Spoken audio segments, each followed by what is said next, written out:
Good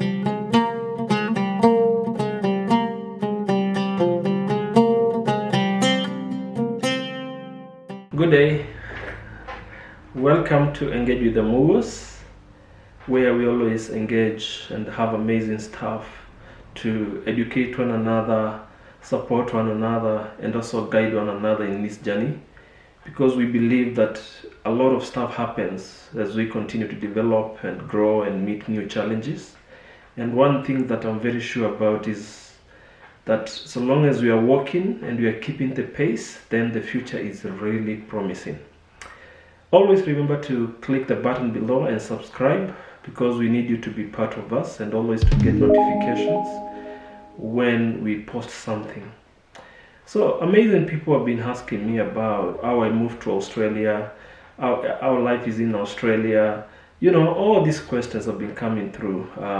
And thank you so much, guys, for asking, because right now at least I'm nearly 7 years in this country, and I've really learned a lot. And I've also been able to support different people, and a good number has been here that we've been working together at least to have to bring more people every year and every season. I know during the pandemic things have been challenging, but we have been working a lot behind the scenes to ensure that at least we have few people coming around. So most of them are actually on the pipeline, and I'm so grateful that soon and very soon they'll be landing in this country. And I can't wait to meet them and see them and see what hard work and what Unity does. So anyways, there are a few questions that we always ask, like why do we go to Australia, or why did you go to Australia, stuff like that. But this is what I have to say. People come to this country with different reasons. Number one, some people think that in the Western countries there are better jobs, or better lifestyle, better healthcare, and that's amazing. I don't disagree with you. I agree, and I know that we have different ways of weighing things. But this is what I want you to know, that every country has their own challenges. For example, in Africa we might be having some struggle in some particular ways. Like for example, let's say the economy might not be as best as Australia. But now, socially, we interact better, and we have better social networks where we are able to, interact and go for events, and we have a lot of time to spend with friends. But then, when you land in this country, life is a little bit different, where people are more individualistic. They want to do things by themselves. They are trying as much as they can to achieve things, but there is not much communal stuff. Like every time you want to meet someone, you have to have an appointment, or you have to plan or schedule, or maybe plan to go somewhere and give them some notice, maybe a week's notice or 2 weeks notice. Otherwise you can't just rock up. But I remember when I was growing up, the way life used to be, like you could visit your neighbor, eat some few mangoes, go for lunch, go for dinner, and no one would really ask you.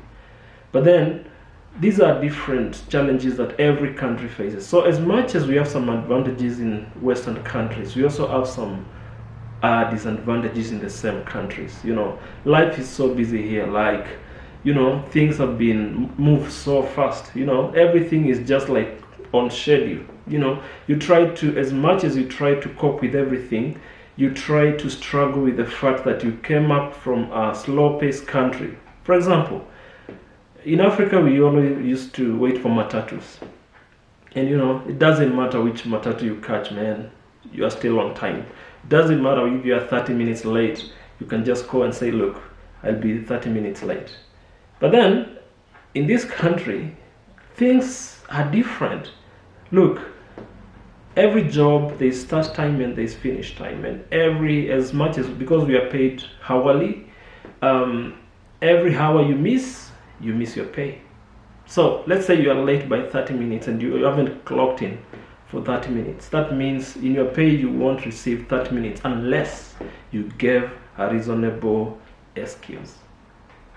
But now on the other side, where we get monthly payments, sometimes you find some people are not even as much as serious at work, because they know anyway my pay won't be touched by anyone.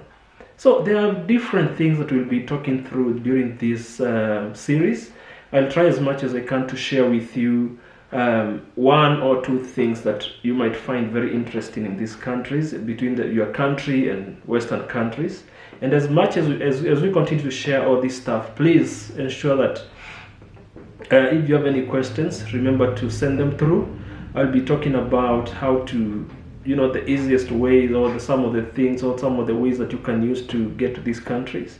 I'll also be talking about the various options, because most people have been talking about visas, and I know that visas, student visas and stuff, visitors visas, but there's so many ways.